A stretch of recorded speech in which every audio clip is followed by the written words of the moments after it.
Hello children, so today we will be doing your transitive and intransitive verbs.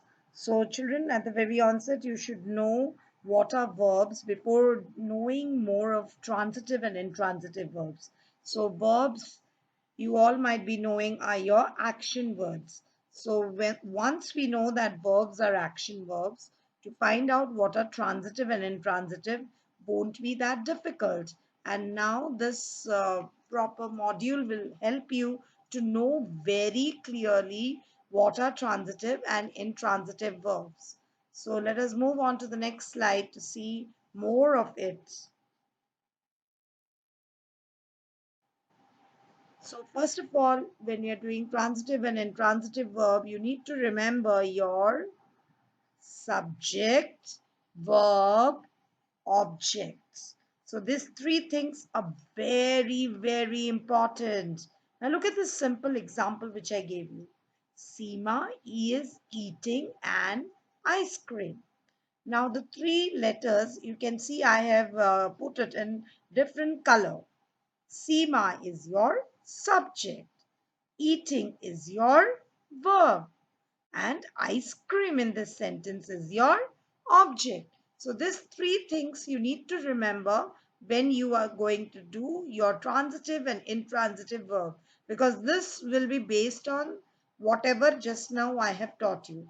If you don't understand children what is your subject, your verb and your object, you'll not be able to understand what I will be explaining in the next slide about transitive and intransitive verb. I hope this is clear to you. What is your subject, what is your verb, and what is your object? Seema is eating an ice cream. So Seema becomes your subject, eating is your verb, and your object is your ice cream.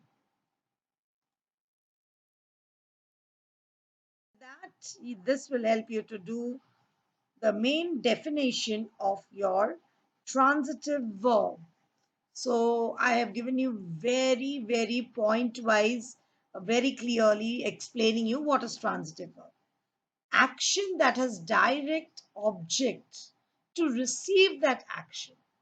That is your transitive verb. For example, see the simple example which I gave you. The man loves his children. So, which is the subject here, children? Man is the subject. Love is the action, and this is directly put on to his children. So we have the direct object here who is taking the love from the man. The man loves his children. So did you understand, children, how to understand what is the transitive verb? The second example, you can see that which I gave you. The doctor cured him. Now, when I'm saying doctor cured him, cured is your action, doctor is the subject. Now, that action, the direct object given to you is him. The doctor has cured whom? Direct object is him. So, basically, to know your direct object, you need to ask the question what and whom. And if you get the reply, that is your direct object. So, you have the doctor cured whom? The doctor cured the man or him. See the third example. He kicked the ball. Now, the verb is, the action word is your kicked, and the ball is the direct object who is suffering that, who on which the action was done. That is your direct object. So the ball was experiencing the change of that action which the man did. He kicked the ball. So did you understand? The transitive verb should have a direct object in the sentence in order to be transitive verb. So if the action has been implemented on the object directly, it becomes your transitive verb. Now the intransitive verb, similarly, I have given you that action that doesn't have direct object to receive that action. You do not have here any direct object where the action is implemented. Now see the simple example. Snow fell yesterday. Now fell is the action, of course, but it fell on whom? There is no answer to this. It fell yesterday. But fell where? Fell on whom? So we are not getting any answers to this. It is just that the snow fell. See the next example. She is sleeping. Sleeping is your direct, is the action. That is your verb. But she is sleeping where, on whom, whatever, etc., etc., is not mentioned clearly. So she is sleeping. Sleeping has not been mentioned properly, so this becomes your intransitive verb. Where is she sleeping? If it would be if the sentence would have an extension, she is sleeping on the bed, then this would become your transitive verb. Very good.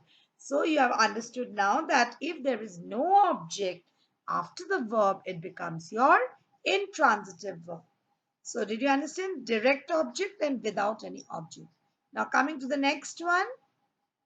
I've given you some sentences. Just try to solve it. And the answers are there in the description down below. You can see the answers. But before seeing the answers, try to solve it on your own, children. So state whether the underlined verbs are transitive or intransitive. It's very clear. Children, just read the sentence, see wherever there is a direct object after the verb where the action has been implemented, then that becomes your transitive verb. If there is no direct object which is getting implemented, then that is not your transitive verb. It becomes your intransitive verb. So Shakira dances. She screams loudly. He kicked the football. So these are your four sentences which I need you all to solve. And this, I hope, has helped you to know. And you will always remember the transitive and intransitive verbs.